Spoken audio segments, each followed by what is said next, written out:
Welcome back to the How to Change Your Life in 30 Days series. Today, we're still talking about nutrition. So if you're looking to lose weight, build healthy habits around nutrition, then stick around because this is a great video. The lesson today is when to eat and why, and whether or not fasting is beneficial. And we're also going to be talking about why you should be using the scale as a tool on your weight loss journey. Now, I'm not going to tell you that you have to eat at specific times of the day to lose weight because I would be lying. There are a lot of benefits of different fasting methods, and if that's what you're into, go right ahead. It may help you lose weight faster. I don't know. I personally do intermittent fasting, but I don't do it for any sort of crazy benefit. It just helps me resist any crazy snacks or say no to certain things if I'm restricted to a certain eating window. So I do that for me because I know it helps. Intermittent fasting is when you choose a period during the day that you're eating and then kind of a fasting window. Currently, I try to eat between the times of 8 a.m. and 7 p.m., which allows my body to fast and digest between 7 p.m. and then 8 a.m. Again, there are a lot of benefits of this. I don't really know too much about them because I started doing this simply because I was a late night snacker and I needed to kind of hold myself accountable. And if that's what it took, that's what I was gonna do. Now, this could be beneficial to some and others it may not be, but I want to break down why we see certain numbers on the scale because this is why fasting may be beneficial. No, it can be super scary to use the scale as a tool on your journey. A lot of people are discouraged by the number that they see on the scale, and trust me, that used to be me. But when I tell you, using the scale as a tool significantly changed everything for me, believe me. Our bodies naturally fluctuate in weight. Me personally, I naturally fluctuate between 1 and 7 pounds, and it could be that drastic within a day just because of what I ate yesterday. A lot of people are on a weight loss journey. They've been eating great. They've been doing all of the things right with their fitness. And then they see a number up on the scale and they get discouraged because they feel like everything that they're doing is wrong. Rest assured, that is not the case.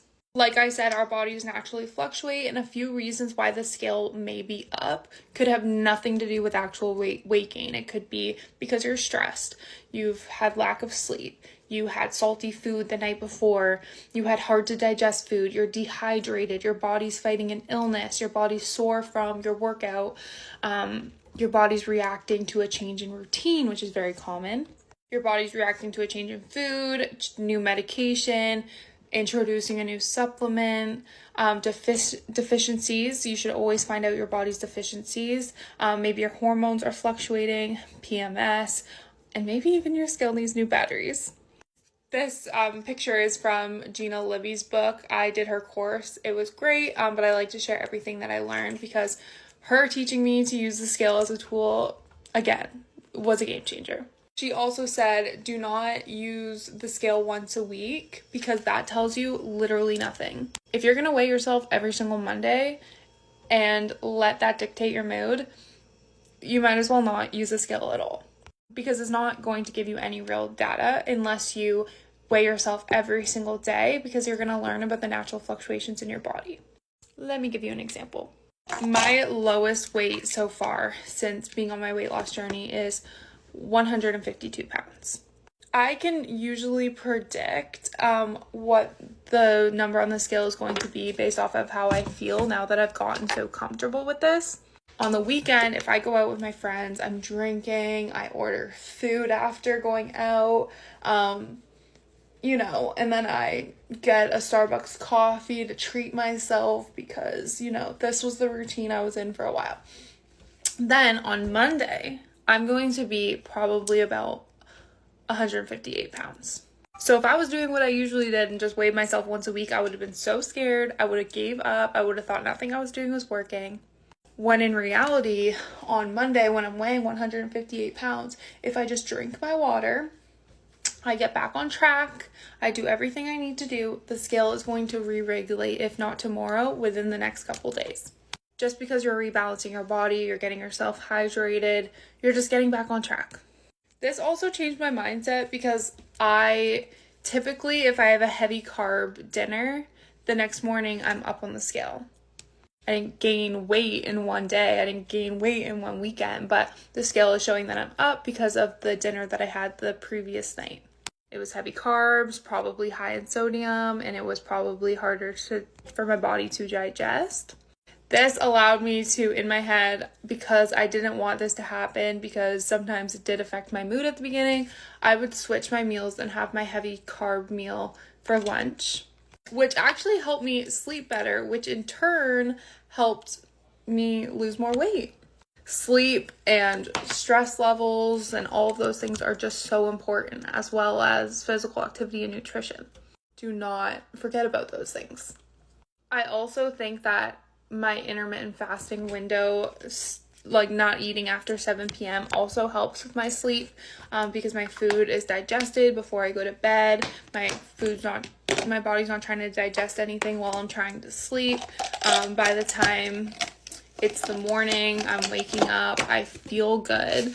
It improved my gut health. So those are just personal benefits that I experienced from eating within the time frame that I eat. Of course, if I was starving, I'm not going to beat myself up over having a late dinner. But if you can take 2 things away from this video, it will be to take a look at the times you're eating. If you're eating too late at night, you may be impacting your sleep. And also, if you can, let's try and build some scale confidence. Let's start to use your scale as a tool rather than just a tracker on your weight loss journey. And if you're weighing yourself once a week, stop. Okay? Stop right there. I understand, because I used to be you, but listen, it's not giving you anything besides lack of confidence if it tells you a number that you don't want to see. And usually that number has nothing to do with the work that you're putting in. Public service announcement: you cannot gain weight in one day or one weekend. It actually takes just as long to gain weight as it does to lose it. Keep that in mind. Tomorrow, we're going to do a summary of this nutrition chapter, remind ourselves of everything, how we can implement this, and I'm going to talk about why you should master the nutrition before moving on to Module 2, Healthy Habits. Bye!